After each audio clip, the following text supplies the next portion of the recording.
दोस्तों नमस्कार। मैं हूं विनोद कुमार। आप देख रहे हैं अपना राष्ट्रीय न्यूज 24 में स्वागत है। जिला बलिया के अंतर्गत मैं बेलथरा रोड परापर में हूं और यहां पे आजाद समाज पार्टी भीम आर्मी के लोग हैं। राष्ट्रीय अध्यक्ष आजाद समाज पार्टी भीम आर्मी के जो नगीना सांसद जी इस समय बड़े जोर शोर से हर जगह हर प्रदेशों में उनका दौरा है। उन्हीं के दिशा निर्देश पे और कार्यकर्ता हर जगह दौड़ा इस समय है। मैं उसी के बारे में चर्चा करूंगा और जानूंगा। सबसे पहले जो हमसे जुड़ने जा रहे हैं उनका नाम और परिचय मैं जानूंगा। जी, मैं सबसे पहले तो आपको आपके चैनल के माध्यम से बहुत धन्यवाद देना चाहूँगा। जी, मैं डॉक्टर राजकुमार गौतम, आजाद समाज पार्टी मंडल प्रभारी, मंडल आजमगढ़। इस समय देखा जा रहा है कि जो जगह जगह पूरे यूपी के बाहर भी और यूपी के अंदर भी जो आजाद समाज पार्टी भीम आर्मी का जो लगातार दौरा हो रहा है, लगातार मीटिंग हो रही है, इसका उद्देश्य क्या है? उद्देश्य है 27 में भाई जी को सीएम बनाना। मुख्य उद्देश्य है।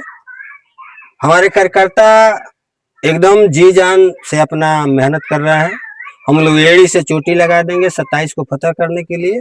अब अगला 27 में सीएम चंद्रशेखर भाई जी होंगे और दूसरा कोई है नहीं जी। ये पूरा देश के युवा देख रहा है। अभी भाई का आंदोलन हुआ था जंतर मंतर पे, जो छात्रों का प्रोटेस्ट जो छात्र कर रहे थे उसमें भाई ने बहुत अच्छा मदद की है। और पूरे वहां जंतर मंतर पे जितने छात्र हैं पूरे देश के, आपने सोशल मीडिया के माध्यम से देखा होगा। उन्होंने कहा कि 443 सांसदों में एक ही मर्द सांसद है, वो है चंद्रशेखर आजाद। तो ये डंका पूरे देश में बच चुका है। अब कहाँ है कोई? 27 में भाई जी आने वाले हैं।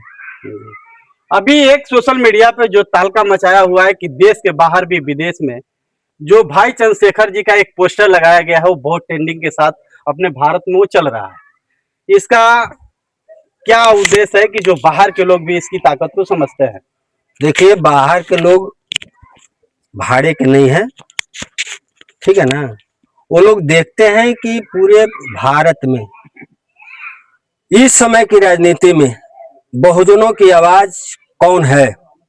तो लोग विदेश से अपने मीडिया के माध्यम से देख रहे हैं कि पूरे भारत में बहुजनों की आवाज एकमात्र चंद्रशेखर आजाद जी हैं, जो मुखर होके अपनी हर बात उठाते हैं संसद में बिना किसी लाग लपेट के। तो इसलिए वो पूरे देश में चर्चित है, देश से बाहर भी चर्चित है।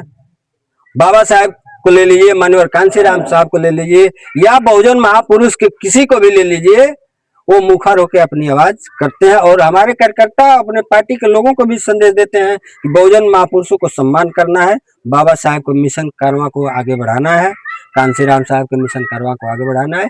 इसी नीति नियमों के साथ हम लोग चल रहे हैं और इसी से भाई एक आपसे जानकारी हम चाहेंगे कि जो बिना रिजल्ट आए हुए आपकी एक तरफ से मैं सुझाव चाहूंगा कि जो 80 से 90% जो काउंटिंग आ रही है, उपचुनाव हुआ है जो दामोदर यादव जी का, उस पे क्या आपकी राय है कि सीट निकल जाएगी? देखिए, मैं बता दूं, आपने दामोदर यादव को जो नाम लिया है, दामोदर यादव हारने वाले प्रत्याशी नहीं है। वो आज आप जो है मीडिया के माध्यम से देखा ना, एकदम 100% रिजल्ट है। हम लोगों तो अभी तक तो 2 चुनाव लड़े, भाई जी चुनाव लड़े नगीना में, काउंटिंग से पहले जीत दर्ज हो गई। दूसरा चुनाव हम लोग उपचुनाव लड़ रहे हैं दामोदर यादव जी का, काउंटिंग से पहले जीत दर्ज हो गई है। और जब तीसरा चुनाव हम लोग लड़ेंगे ना 27 में, अब उसका रिजल्ट देख लीजिएगा। एक नया एक डीएमओ के तौर पे ये सिद्ध होगा कि जो उत्तर प्रदेश के बाहर भी अगर सीट निकलती है तो एक इतिहास एक रचा जाएगा। इस पे क्या कुछ? देश की बाहर नहीं, भाई का डंका पूरा देश में है। लेकिन आप एक आंकड़ा लगाइएगा कि सत्ता के खिलाफ किसी भी प्रदेश में उपचुनाव नहीं निकलता है। एक आप आंकड़ा दिखिएगा। लेकिन उस परिस्थिति में जहां सत्ता दूसरे के हाथ में हो, उस परिस्थिति में यदि आजाद समाज पार्टी भीम आर्मी का कैंडिडेट चुनाव वो भी बम्पर से जीतता हो, तो इसका आंकड़ा आप खुद लगा लीजिए कि पूरे देश में हमारा डंका कहाँ है। एक बहुजन समाज का नया नायक जो उभरता हुआ आज है, मैं ये पूछना चाहता हूं कि बहुजन समाज का जो भी एक मुखिया नायक रहा है, एक चादर भर क्यों सीमित है कि हमारा इतना रहेगा। लेकिन यह मैं देख रहा हूं आपके नेता में कि जो एक कैपेसिटी जिस नेताओं की कैपेसिटी है उससे कई गुना उठ कर जो लोगों को समझाने का, जो लड़ने का जज्बा है, ऐसा जज्बा उनको आता कहाँ से है? देखिए, ऐसा जज्बा आता है, आपने बहुत अच्छा सवाल किया है कि भाई जी के पास ऐसा जज्बा आता कहाँ से है। हम 85% के लोगों के पास इतना दर्द है, इतना दर्द है कि अभी दर्द का 1% उनके पास मैसेज आता है तो उसी से वो जो है वो महसूस करते हैं कि इस देश में अभी मेरे पास 1% 5% मैसेज आता है।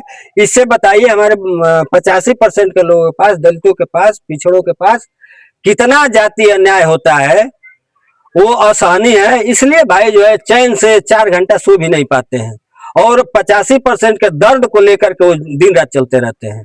ठीक इसी तरीके से बाबा साहब ने लड़ा था और कांसीराम जी भी लड़े थे, अपने मिशन को आगे ले गए थे। आप लोगों ने अध्यक्ष जी के माध्यम से देखा कि हम किस तरीके से 2027 के चुनाव को फाइट करेंगे। अगर मेरी रिपोर्टिंग अच्छी लगी हो तो आप लाइक, सब्सक्राइब, कमेंट जरूर करें। जय हिंद साथियों।